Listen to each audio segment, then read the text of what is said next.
قرآن مجید فرقان حمید کی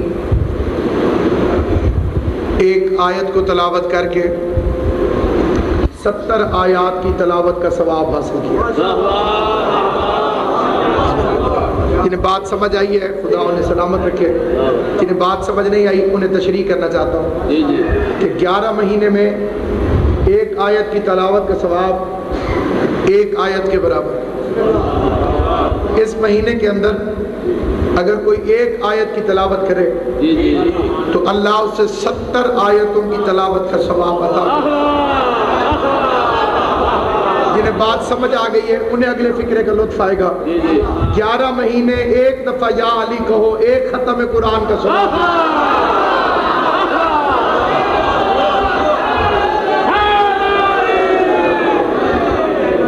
اس مہینے میں ایک مرتبہ یا علی کہو، 70 ختم قرآن کا ثواب. یعنی اس مہینے میں خداوند کریم نے پیکج کھولے ہوئے. اس کے 70 نام مذہب اہل بیت میں بیان ہوئے. معصوم نے فرمایا اس مہینے کا نام ہے شہر المغفرہ، مغفرت والا مہینہ. مذہب شیعہ میں صرف رمضان کہنا گناہ ہے. بات کو بڑی توجہ سنو.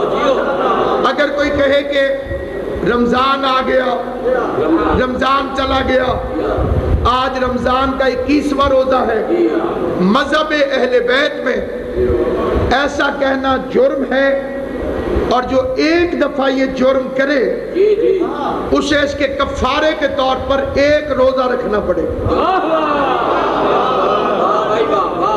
اگر کوئی بندہ یہ کہے کہ رمضان آ گیا، رمضان شروع ہو گیا، رمضان ختم ہو گیا، کیونکہ امام فرماتے ہیں رمضان تو خود اللہ کا نام ہے. سلامت. رمضان خود اللہ کا نام ہے. یہ رمضان نہیں، ماہ رمضان. یعنی اس کا مطلب ہے اللہ کا مہینہ، شعبان مصطفیٰ کا مہینہ، رمضان اللہ کا مہینہ. یہ مہینہ اللہ کا کیسے ہو گیا؟ شعبان مصطفیٰ کا کیسے ہو گیا؟ مصطفیٰ کا مہینہ تو ربیع الاول کو ہونا چاہیے تھا. یہ کیوں فرمایا کہ شعبان مصطفیٰ کا مہینہ ہے، رمضان اللہ کا مہینہ ہے؟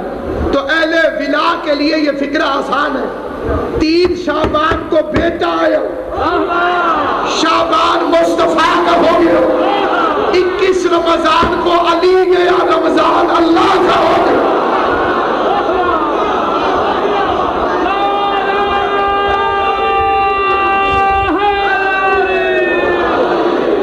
یہ ماہ رمضان، اس کا ایک نام ہے شہر الانابہ، ایک نام ہے شہر التوبہ، ایک نام ہے شہر المغفرہ، ایک نام ہے شہر الواسعہ. وسعت والا مہینہ، رحمت والا مہینہ، مغفرت والا مہینہ. بندے نے پوچھا مولا اللہ تو پورا سال بخشتا ہے، اللہ تو پورا سال رحمان الرحیم، اس مہینے کو رحمت والا مہینہ کیوں کہتے ہیں؟ فکرہ یاد رکھنا جہاں جہاں تک میری آواز جا رہی. اللہ پورا سال رحمان الرحیم ہے، اس مہینے کو رحمت والا مہینہ کیوں کہتے ہیں؟ فرمایا 11 مہینے بندہ رحمت کو تلاش کرتا ہے. سلامت رہو آباد و شاد. 11 مہینے بندہ رحمت کو تلاش کرتا ہے، اس مہینے رحمت بندے کو تلاش کرتی ہے. اس مہینے خود رحمت تلاش کرتی ہے کہ اگر کہیں کوئی بندہ ملے تو میں اس پر برس جاؤں. 2 بندوں کے لیے امام علی نقی علیہ السلام کا ارشاد گرامی،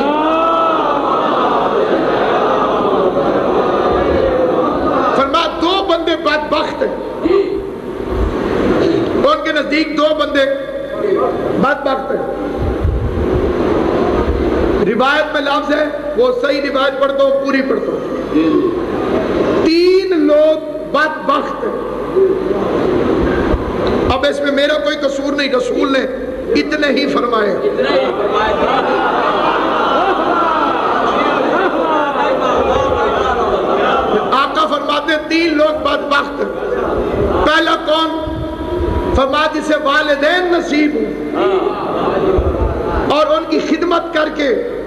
جنت کا حقدار نہ بن سکے.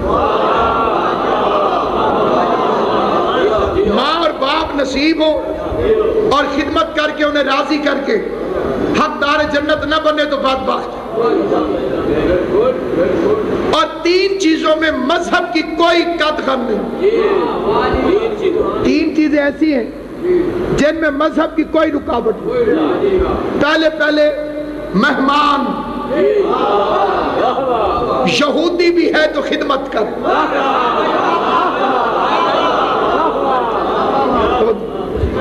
اکرم الضیف ولو کان یہودیا اور نصرانیا.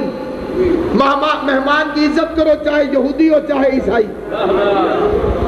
اس میں مذہب کی کوئی قید نہیں. بندہ یہ نہیں کہہ سکتا کہ یہ میرا مہمان جو ہے یہ تو اس کا مذہب مسلمان نہیں تو میں اس کی خدمت کیسے کروں.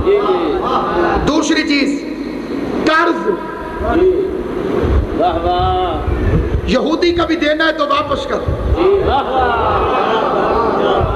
شہید کو ہر گناہ معاف ہے سوائے اخلاق اور قرض کے. شہید بھی اگر بد اخلاق ہوگا تو اسے بد اخلاقی کا حساب دینا پڑے گا. شہید نے بھی اگر کسی کا قرضہ دینا ہوگا تو وہ اسے واپس کرنا پڑے گا. اور تیسری چیز والدین مشرک بھی ہو تو خدمت کر.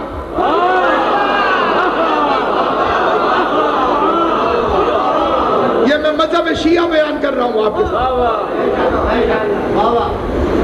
ان 3 چیزوں میں مذہب کا کوئی استثناء, ان 3 چیزوں میں مذہب کا کوئی بہانہ نہیں. جی میں والدین کی خدمت کیوں نہ کروں, جی کیسے کروں, وہ تو مشرک ہیں. مشرک بھی ہیں تب بھی تو خدمت کر. ان کی اطاعت اس وقت حرام ہوگی جب ان کی اطاعت کی وجہ سے اللہ کی اطاعت کو فرق ہو. یہ کلیہ میں ایک دفعہ پھر بتانا چاہتا ہوں. مخلوق کی اطاعت اس وقت حرام ہو جاتی جب خالق کی اطاعت متاثر. میں یہ فکرہ ایک مرتبہ پھر سمجھانا چاہتا ہوں. مخلوق کی اطاعت یعنی مخلوق میں کئی ہستیاں ایسی ہیں جن کی اطاعت کرنی پڑتی. مثلا والدین کی اطاعت واجب ہے. ایک صلوات پڑھ لیں بلند آواز سے محمد علی.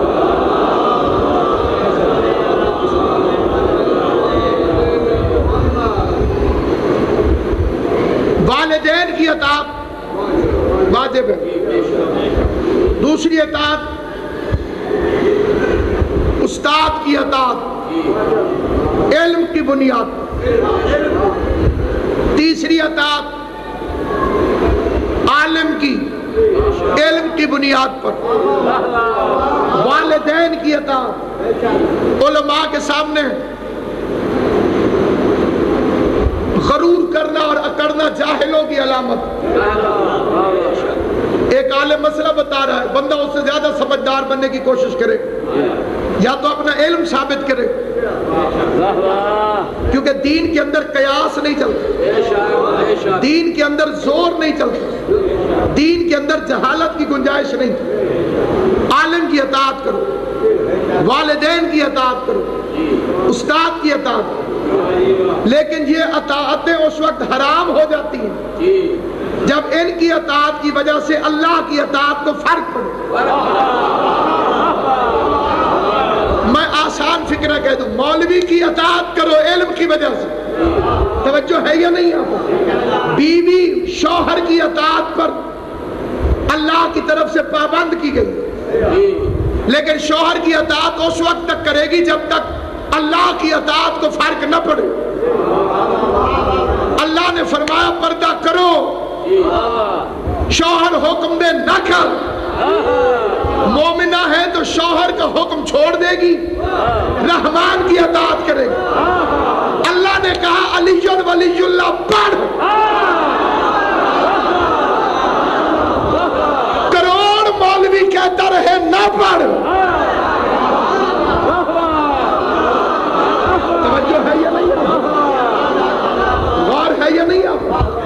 میں خدا نے اس سے مراد صرف یہ جو جھگڑے کا بہانہ بناتے ہیں وہ تشہد کی طرف لے جاتے ہیں۔ میں نے تشہد کا نام لیا بھی نہیں، اور نہ میں آپ کو ان جھگڑوں میں مبتلا کرنا چاہتا ہوں جو ہمارے گھر میں آگ لگائے ہوئے۔ علی کی ولایت مطلق، تشہد تو تشہد جس کے بغیر روزہ قبول نہیں ہوتا۔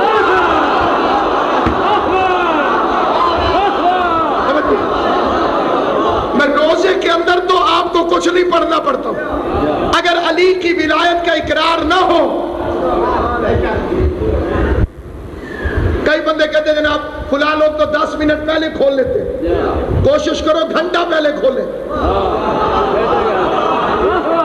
کیونکہ جو علی کی ولایت کا قائل نہیں وہ آدھی رات کو بھی کھولے تو کوئی فائدہ نہیں۔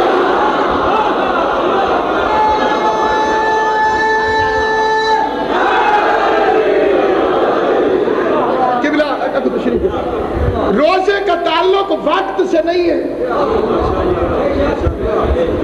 روزے کا تعلق وقت سے نہیں ہے، روزے کا تعلق علی کی ولایت سے۔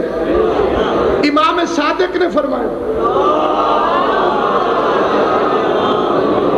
کتاب کا نام ہے المواعظ، شیخ صدوق علیہ رحمہ، وہ فرماتے ہیں کہ نوح نبی نے کتے اور خنزیر کو بھی کشتی پر چڑھا لیا تھا۔ نوح نبی نے اپنی کشتی پر کتے اور خنزیر کو بھی چڑھا لیا تھا، لیکن حرام زادے کو نہیں چڑھنے دیا۔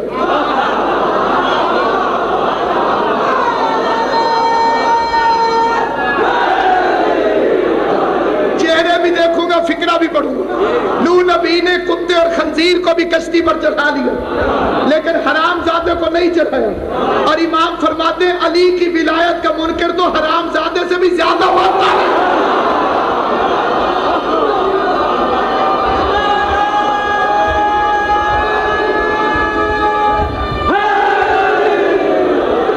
میں التماس کروں گا قبلہ کعبہ مخدوم نزاعت حسین شاہ صاحب سے کہ وہ آگے تشریف لے آئے مجلس صاحب، ایک مل کے سیدزادے کی آمد پہ صلوات پڑھ لیں محمد و آل محمد۔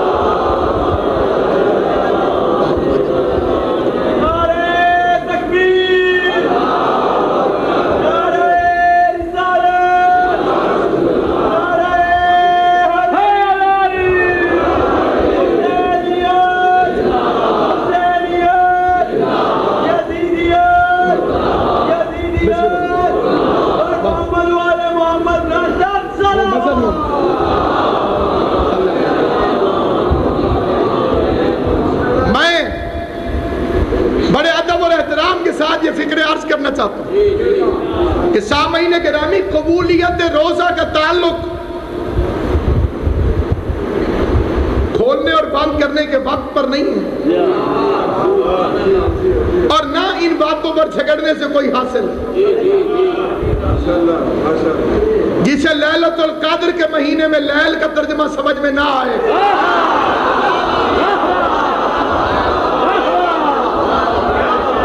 سمجھانے کا فائدہ کوئی نہیں، کیونکہ جس نے جس وقت میں کھولا، اس زمانے کے مسلمان کا کیا قصور ہے؟ اس نے اپنی مرضی سے تو اس وقت پہ نہیں کھولا، اس کے امام نے کہا کہ اس وقت پہ کھول۔ اور جو شیعوں سے لڑتے ہیں وہ بھی غلطی کرتے ہیں، ہم اپنی مرضی سے تو لیل کا انتظار نہیں کرتے، ہمیں بھی ہمارے امام نے کہا ہے کہ لیل کے وقت کھولو۔ اب یہ پتہ نہ کرو کہ ٹائم کس کا صحیح ہے، یہ پتہ کرو کہ امام کس کا صحیح ہے۔ یہ جھگڑا نہ کرو کہ ہاتھ باندھنا ٹھیک ہے کہ کھولنا ٹھیک ہے، جس نے باندھے اسے اس کے امام نے کہا، جس نے کھولے اسے اس کے امام نے کہا۔ یہ پتہ نہ کرو کہ باندھنا ٹھیک ہے کہ کھولنا ٹھیک ہے، یہ پتہ کرو کہ امام کس کا ٹھیک ہے، کیونکہ اس کا تعلق ہے اس کے ساتھ جس کے پیچھے لوگ جائیں گے۔ یوم ندعو کل اناس بامامہم، قیامت والے دن ہر انسان اپنے اپنے امام کے ساتھ اٹھے گا۔ دیگ کا نمک چیک کرنا ہو، ساری دیگ نہیں کھاتے،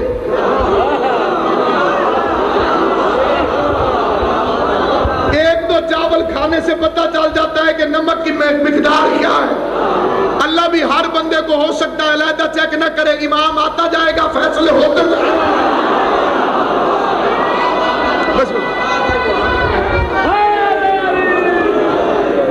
امام آتا جائے گا، فیصلے ہوتے جائے گا۔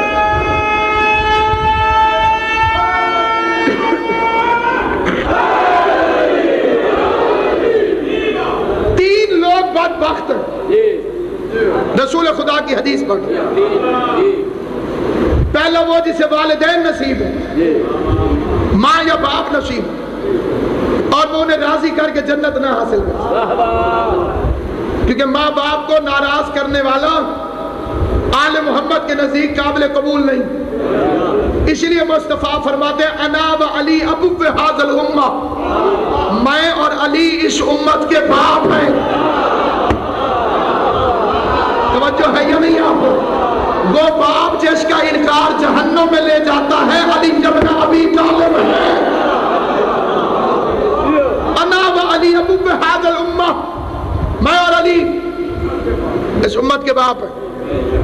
دو باپ گالی ہے،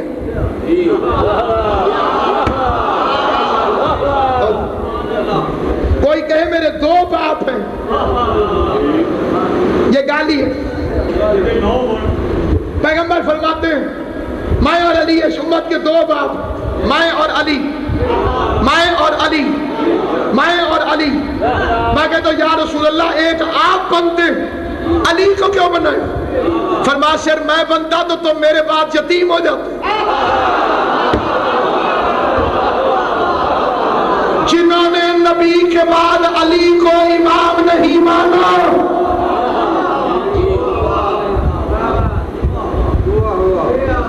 جسے نہیں سمجھ آئی اسے سمجھانا ضروری بھی نہیں۔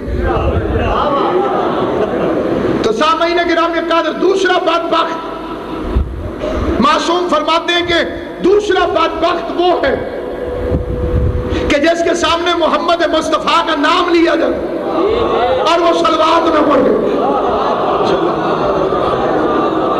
حضور علیہ السلام کا نام آئے جس کے سامنے اور وہ درود نہ پڑھے۔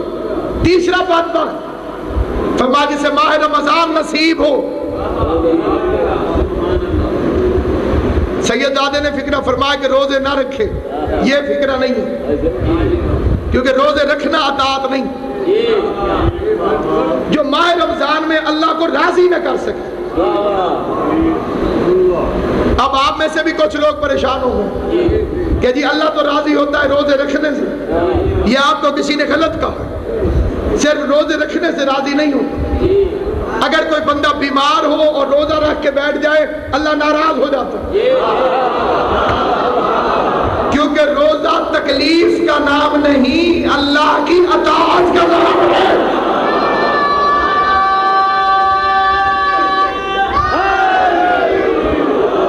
مرضا او علی سفر من ایام معدودات الاخر، قانون کسی مولوی کا نہیں، رحمان کا۔ مریض ہو یا مسافر، مسافر کی تشریح آگے فقہ میں مختلف ہے۔ مسافر دو طرح کے ہوتے ہیں، ایک وہ جو کبھی کبھی سفر کرے، دوسرے وہ جو ہر وقت سفر کرے۔ جو ہر وقت سفر کرے پھر ان کے بھی دو حصے ہیں، ان میں ایک وہ ہے کہ جس کا سفر کے اندر روزگار ہے۔ ذاکر جو سفر کرتا ہے اس کا پیشہ سفر نہیں، سفر کی وجہ سے اس کا کام چلتا ہے۔ اسے عربی میں کہتے ہیں شغلہ السفر، اور دوسرا شغلہ فی السفر۔ ایک وہ کہ جس کا کام ہے سفر کرنا، اس کے ذریعے روزگار کمانا۔ ایک دوسرا وہ ہے کہ جو سفر کرے گا تو روزگار کمائے گا۔ مثلا ڈرائیور وہ گاڑی چلائے گا تو اس کا روزگار آئے گا۔ ایک ہے جو پھیری لگا کے کپڑا بیچے۔ ان دونوں میں شریعت کی اصطلاح میں فرق ہے، لیکن اگر کوئی مسافر ہو اور بیمار ہو، خدا فرماتا ہے نہ رکھ، میری اطاعت اسی میں۔ لیکن جن پر خدا کی لعنت برسی ہوئی ہوتی ہے وہ کہتے چاہے مر کیوں نہ جاؤں میں نے رکھنا ضرور. اس کے بعد ایک جھگڑا اور ہے جنہوں نے بہانہ بنانا ہوتا ہے، کیونکہ شریعت بہانے کا نام نہیں. روزہ واحد چیز ہے جس کا تعلق بندے اور خدا کے ساتھ. مسلمان خانے میں جا کے بندہ پانی پی کر آ جائے، کسی کو کیا پتا چلے. یا کئی بندے ہو سکتا ہے روزہ نہ بھی ہو لیکن مسکین اتنے بنے بیٹھے ہیں کہ مجھے قسم بھی کھانی پڑے تو میں کھا لوں گا. یہ ضرور روزہ ہے جنہا بولیا نہیں ہون تک، کیونکہ شیعہ کے لیے روزہ کوئی مسئلہ نہیں. ہم روزہ رکھتے بھی ہیں، روزہ بناتے بھی ہیں، روزہ چومتے بھی ہیں، روزے پہ جاتے بھی ہیں.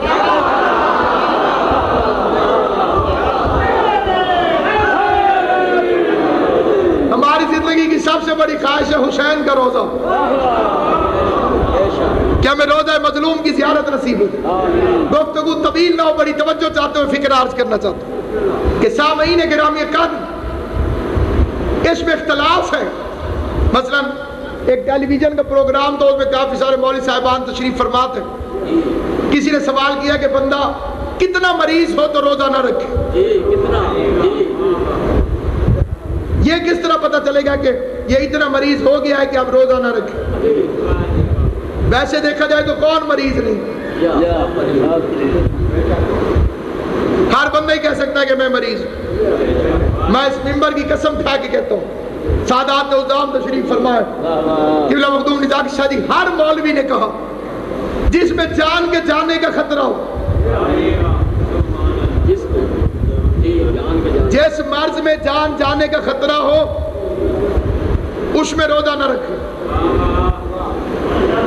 میں نے کہا اس بیماری کا نام بتائیں جس میں جان جانے کا خطرہ نہ ہو.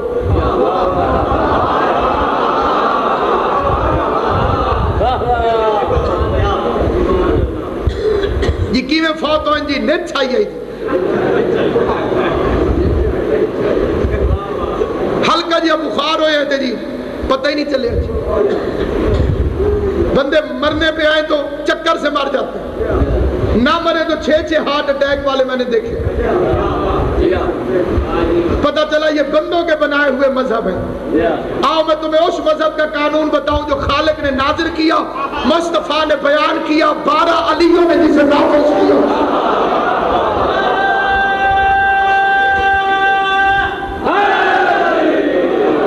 بالخصوص میری چھوٹے بچوں سے گزارش ہے کہ اس فکرے کو ہمیشہ یاد رکھیں. چھٹے امام سے بندے نے پوچھا فرزند رسول بندہ کتنا بیمار ہو تو روزہ نہ رکھے؟ امام نے فرمایا اپنے ضمیر سے پوچھے. سلامت رہو آل محمد، آپ کو سلامت رہے. میرے امام نے جو فیصلہ فرمایا، کائنات کا کوئی ڈاکٹر، کائنات کا کوئی انٹلیکچوئل، کائنات کا کوئی پڑھا لکھا انسان میرے مولا کے فرمان کو چیلنج نہیں کر سکتا. امام نے فرمایا ڈاکٹر سے نہ پوچھ کہ میں روزہ رکھ سکتا ہوں کہ نہیں، حکیم سے نہ پوچھ میں روزہ رکھ سکتا ہوں کہ نہیں، معاشرے سے نہ پوچھ میں روزہ رکھ سکتا ہوں کہ نہیں. امام نے فرمایا اپنے ضمیر کی عدالت میں فیصلہ کر، کیونکہ روزہ بندوں کا نہیں، بندے اور اللہ کا معاملہ ہے.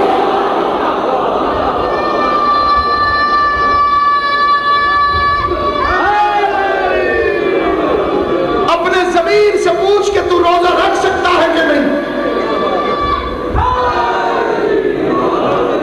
ایک بندہ ضد کر کے بیٹھ جائے میں ہر حالت میں رکھوں گا.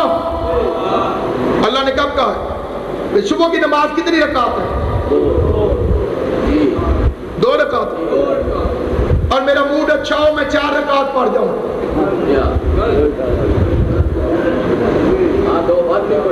2 زیادہ ہی پڑھی ہے نا جی، کم تو نہیں پڑھی. اب اللہ سے کہو کہ مجھ سے راضی ہو جائے، ڈبل ثواب دے. اچھا 2 چھوڑ دے، 2 کا ثواب دے دے. وہ ایک مولوی تھا وہ تسبیح پڑھ رہا تھا، نا سبحان اللہ، نا سبحان اللہ، نا سبحان اللہ. بندے نے پوچھا تیرے نال کی بنی؟ وہاں کہ 70 دفعہ پڑھنی آئی تو ڈھیر پڑھ بیٹھا. وہ بچوں کینسل کر رہے ہیں جڑے زیادہ ہو گئے.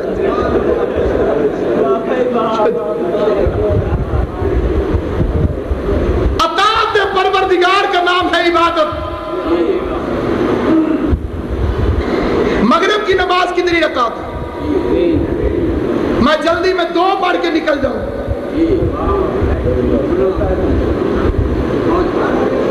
ساری ماشاءاللہ مفتی تشریف فرمائے فتویٰ ارشاد فرمائے. اللہ نے فرمائی ہے 3 پڑھ, مجھے جلدی تھی, میں 2 پڑھ کے نکل گیا. کیا فتویٰ ہے علماء کرام کا؟ ختم ہو گئی. جو 2 پڑھی ہیں اس کا ثواب تو ہوگا نہیں ہوگا؟ سوچ کے فتویٰ دے. میرے کپڑے بھی پاک تھے, وضو بھی ٹھیک تھا, قبلہ صاحب فرمانے قبول. میرا رخ ہی قبلہ کعبے والے پاس ہے. پڑھی بھی میں رو رو کے, خوف خدا کوئی فائدہ نہیں. چلو 2 کا ثواب تو حاصل کرنے دیں. اس میں نے گالیاں نکالی ہیں, قرآن ہی پڑھا ہے نا جی. تو اللہ سے فرماؤ قبول کرے. نہیں جواب آئے گا اس نے کہی ہے 3, تو نے پڑھی ہیں 2 صحیح بھی پڑھی ہیں تو منہ میں مارے دو. اللہ نے اطاعت واجب کی ہے 3, اللہ کی, مصطفیٰ کی, حیدر کرار کی.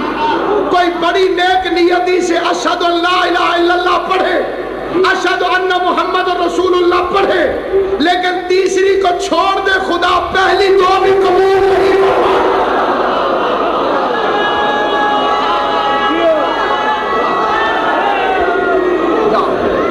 اب 1-2 بندے چپ ہو گئے, حالانکہ قانون وہی ہے جو ابھی آپ نے فتویٰ فرمایا ہے.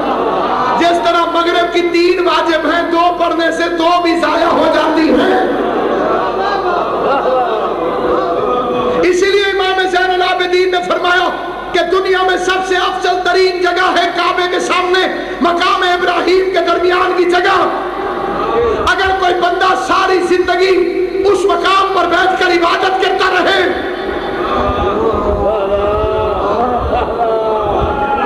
11 چیزیں مذہب شیعہ میں جیسے روزہ باطل ہو جاتا ہے. ہمارا روزہ صرف کھانے پینے سے نہیں ٹوٹتا, امام پر جھوٹ بول دو تب بھی ٹوٹ جاتا ہے. ہمارے روزے بڑے نازک روزے, پتھر سے زیادہ مضبوط ہیں ہمارے علاوہ باقی مسلمانوں کے روزے. ساری مسواک ختم ہو جاتی ہے, روزہ بھی کھڑا.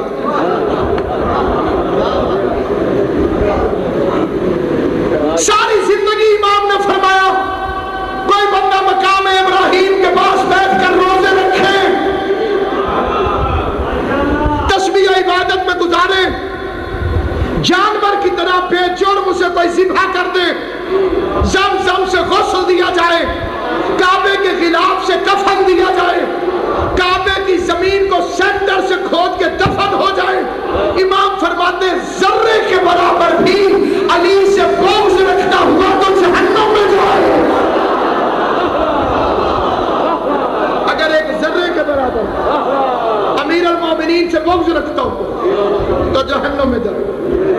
عبادت قبول اس وقت ہوتی ہے جب علی کی ولایت کا اقرار ہو, اور جب علی کی ولایت آ جائے تو انسان باشعور انسان بن جاتا ہے. اور پھر اس کے اندر آخری بات عرض کرنے لگا ہوں, اور بڑی توجہ چاہتے ہوئے عرض کرنے لگا. اس لیے تم پر روزے فرض کیے لعلکم تتقون, تاکہ تم متقی بن جاؤ. بھوک بھی سمجھا دی, پیاس بھی سمجھا. اس کے بعد ان 30 روزوں کی یا 29 روزوں کی قبولیت کی شرط ہے فطرانہ. پہلے صرف مولوی لیتے تھے, اب سیاسی جماعتیں بھی لیتی ہیں. کچھ عرصے تک واپڈا والے لیں گے. فطرانہ,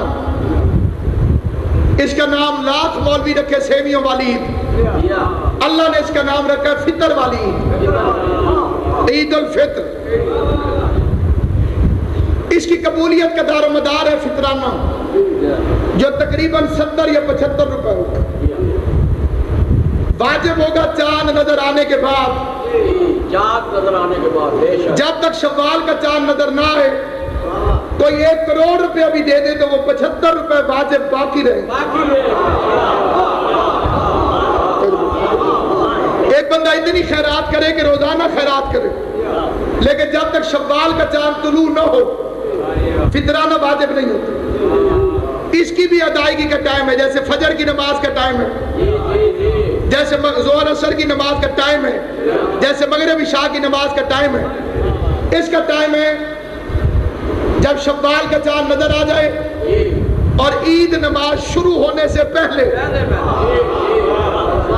یہ مولوی اس لیے مسئلہ نہیں بتاتے کیونکہ وہ عید نماز پڑھاتے ہوئے فطرانہ اکٹھا کر لیتے۔ اصولاً تو یہ بتانا چاہیے کہ دیکھو، کئی بندے بڑے سمجھدار ہیں، وہ کہتے ہیں اسی علیحدہ کر کے رکھے، صدقہ، فطرانہ، زکوٰۃ، حق کے سادات جب تک حقدار کے ہاتھ میں نہ پہنچے ادا نہیں ہوتا۔ یہ اس وقت ادا ہوگا جس وقت بندہ اس کے ہاتھ کے اوپر حقدار کے رکھے۔ اگر فطرانہ نہ دو تو روزے قبول نہیں، اور فطرانہ ہے واجب، قیمت اتنی ہے جیسے ایک بندہ ایک وقت کی روٹی مشکل سے کھاتا۔ اب اللہ سے پوچھو معبود میرے ایک مہینے کی محنت دیکھ اور مقرر کردہ قیمت دیکھ، میرے پورے مہینے کے گرمی کے رکھے ہوئے روزے 75 روپے نہ دوں تو قبول نہیں کرے گا۔ فرمایا میں تجھے بھوک اور پیاس دکھا کر غریب کا دروازہ دکھانا چاہتا ہوں۔ توجہ ہے کیا؟ تو نے بھوک بھی دیکھ لی، تو نے پیاس بھی دیکھ لی، اب غریب کا گھر بھی دیکھ لی۔ واجب کے طور پہ تمہیں دکھا دیا، اگر تم متقی ہو گیا ہوا تو تجھے پورا سال وہ دروازہ یاد رہے گا۔ اور جو علی کے شیعہ ہو، میں تم سے ایک منت کرتا ہوں، کوشش کرنا کہ تمہارے دروازے پر مانگنے والا نہ آئے۔ افضل عمل یہ کہ خود غریب کے دروازے پر جا کر دے۔